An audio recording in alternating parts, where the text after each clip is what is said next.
কি আশ্চর্যময় ঘটনা! আমার বাড়ির কাছেই এই ঘটনাটা ঘটেছে। জানতে পেরে মানে মনের মধ্যে মানে আগ্রহ জাগছে কখন যাব, কখন যাব, কখন যাব।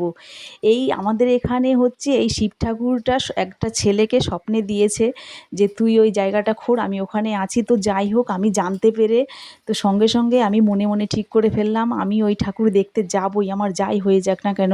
এত দূর থেকে এত লোক আসছে আর যাচ্ছে আর আমি যাব না? তো আমার বরকে বায়না করলাম। তো তারপরে সকাল, সকাল ঘুম থেকে উঠে ওখানে চলে গেলাম ঠাকুর দর্শন করতে। গিয়ে দেখি সত্যি, সত্যি আমার তো খুব মজা হলো। কি বলব, তারপরে ঠাকুর দর্শন করলাম। আরেকটা রহস্যময় জিনিস ওখানে জানতে পারলাম, এই ঠাকুরের সামনে একটা অর্জুন বৃক্ষের গাছ আছে। তোমরা ওখানে গেলে লক্ষ্য করবা, ওই গাছটার মধ্যে বটগাছ উঠেছে। ভালোই মানে অনেকটা বটগাছ উঠেছে। তো আমি গিয়ে দেখলাম।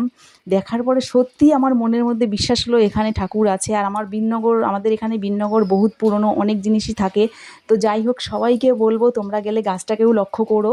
তো সবাইকে একটা কথাই বলব, সবাই বলো হর হর মহাদেব, হর হর মহাদেব, হর হর মহাদেব।